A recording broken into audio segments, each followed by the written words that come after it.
Hey everybody, this is just a quick step in from, I guess we call me future media at this point. Just wanted to point out, without having to re edit the video to fix this, the mystery criteria at the end of this one was called Girlfriend Point. For, at this point, that would be Wife Point.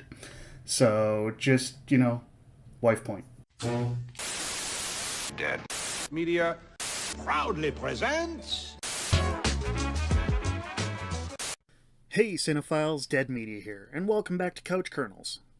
I wanted to show you this piece of jewelry I got. It's like one of the collectibles from that N64 exclusive level of Gex Enter the Gecko.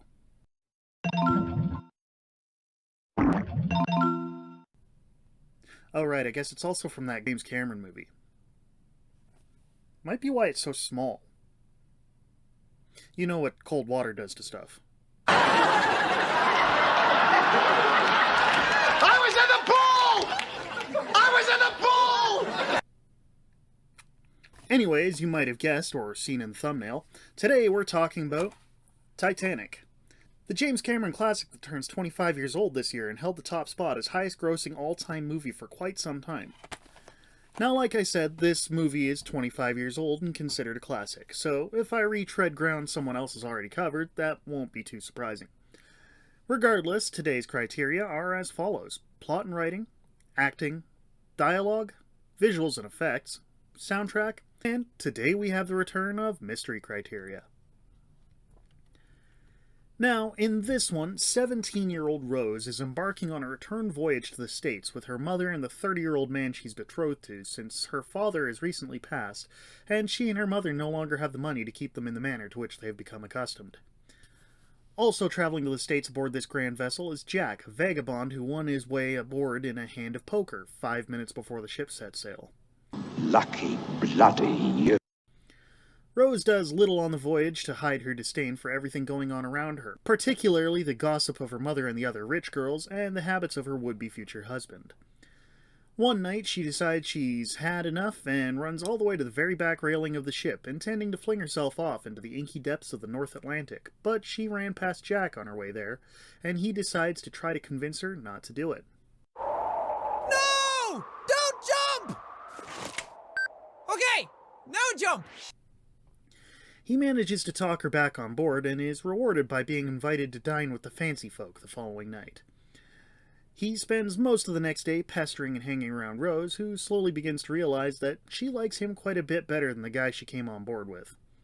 A love develops, one that Rose's mother decides to try and forbid at one point, but seriously, she's 17. I'm sure the mother was rebellious and angsty at that point too. What did she think was going to happen?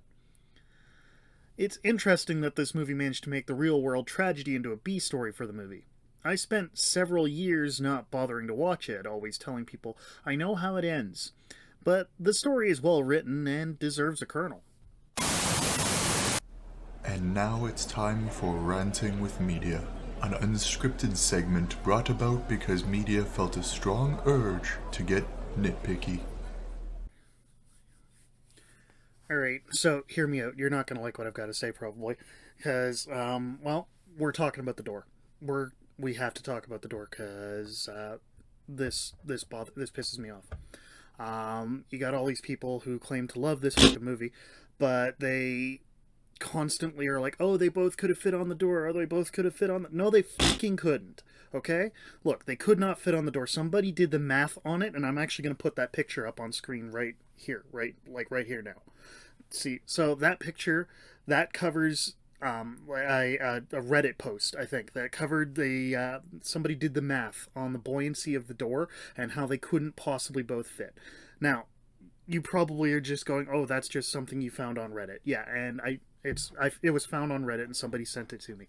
But I have other backing proof. So I was going to show you on Netflix. I was going to show you the footage through Netflix, but Netflix has removed Titanic from their film list. So what we're going to do is I'm going to put in the DVD. I'm going to put in the second disc, because that's when this shit takes place. I'm going to put in the second disc, and we are going to look at the moment that I want to talk about. That I'm going to show you why they couldn't both fit on the door.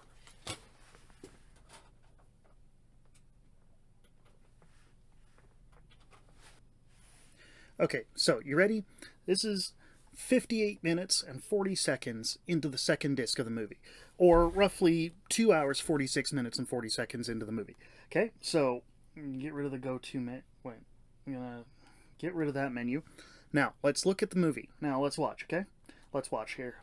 So, he tries to get on and it flips. See? He tried to get on and it flips. Okay, hold on. We're backing it up again. We're backing it up because I'm going to show you again. I'm going to show you that they couldn't possibly both fit on this fucking door, okay? So she's on. Now he grabs hold. And here it goes. It's about to go over again. Look, see? They can't both fit, okay? They cannot both fit on the door. All right, and that's it. That's it. I'm done. I'm not talking about this goddamn door thing anymore, all right? They cannot fit on the door. They can't both fit on the door. It can't fucking happen, okay? I will accept, oh, they could have swapped. You know what? I'll accept that argument. I will. I won't accept that they both could have fit on the door because they couldn't. That's it. That's all. This has been Ranting with Media. Tune in next time to hear Media say... Now let's talk about our central trio of actors and characters. There are several characters here, but some fall by the wayside, not getting a ton of screen time. You don't see people talking much about Molly Brown's story in this movie, or Fabrizio's. So, let's be obvious. Start with, obvious. Our central trio includes Leonardo DiCaprio as Jack, technically a supporting character, but Leo got top billing. Jack is a poor drifter making his way from place to place however he can. He's also an artist, having drawn several women in France as well as elsewhere, I'm sure, but we only see the French ones. Sort of the starving artist idea.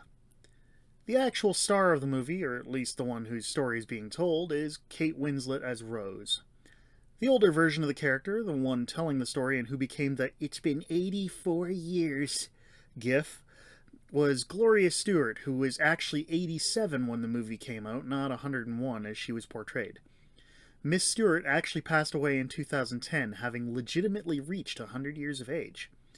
And finally, we have Billy Zane in arguably his biggest role ever as Rose's suitor Caledon Hockley, a rich man who is used to getting exactly what he wants and claims at one point that he makes his own luck. I don't lose, I win. Because I'm a winner. I'm a winner. Now, DiCaprio is always great. He puts Oscar-level performances into everything, and probably should have received one well before he actually did. Kate Winslet shines as Rose, absolutely owning the role. The only issue I had with her is that I couldn't quite buy that she was 17, but that may be because she was 22 when she made the movie. And Billy Zane plays admirably as an almost cartoonish, mustache-twirling sort of villain. They can have a kernel for the performances on display here. Now, this movie is 3¼ hours long. If you can't get some memorable lines in there, nobody's going to talk about your movie. We get an early start, though, with one of the guys on the ship that was diving to the wreck trying to dissuade Bill Paxton from even listening to Old Lady Rose. He claims she's a liar, saying she's like that Russian babe, Anesthesia. And I thought that name slip was actually funny. Almost immediately after Rose gets started telling the story, she has a notable line. It's been 84 years. No, not that one. She says, "The Titanic was called the Ship of Dreams." And it was. It really was.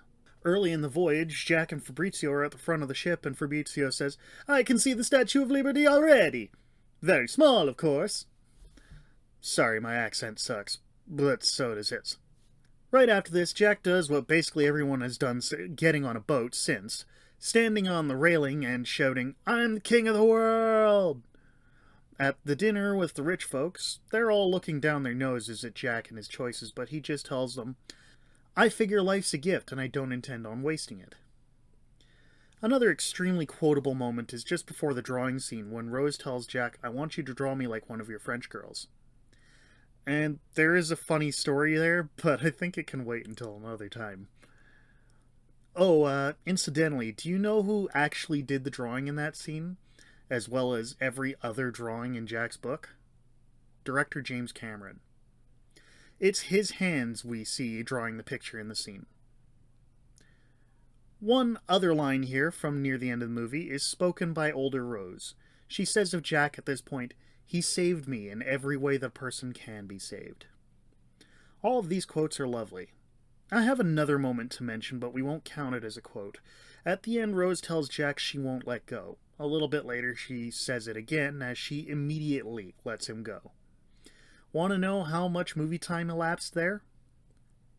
4 minutes. Liar! Liar!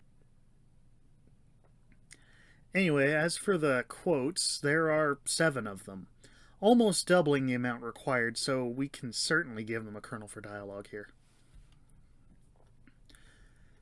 As for the look of this thing, James Cameron adores the Titanic story, having spent large sums of his own money to go down to the wreck on multiple occasions, and it shows in every detail of the ship being lovingly crafted so it appears on screen as it would have when the ship originally sailed.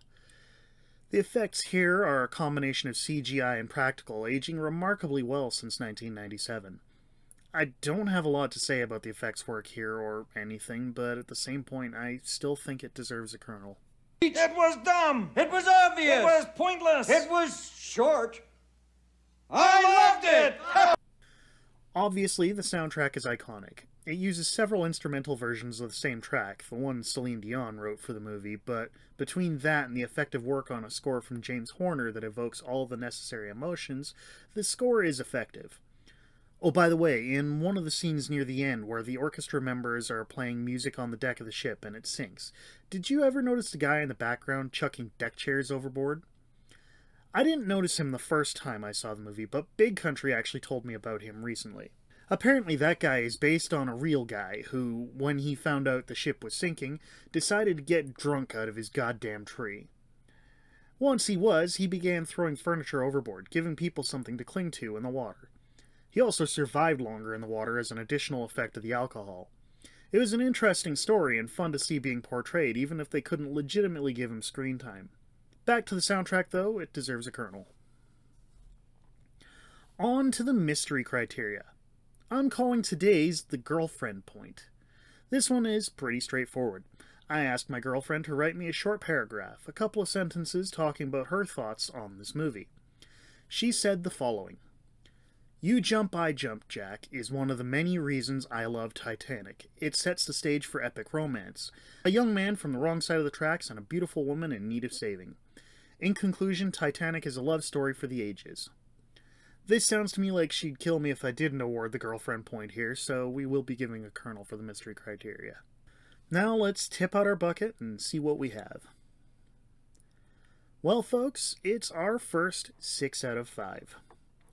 Now, several people may disagree with me, but this isn't a perfect movie. It's certainly good, but I also think that by the time I saw it, it had been overhyped for me. It had been hyped to levels that were honestly probably unattainable. Don't get me wrong, I enjoy the movie, but it is very overhyped. Now, before your pitchforks get too sharp... Oh, it makes me mad! Let's move on to Name That Frame.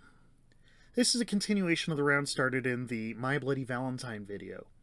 So if you want another hint, look there. If you look at my screen, we have a new still. And by way of a hint, I'll tell you it's an animated musical from the 80s.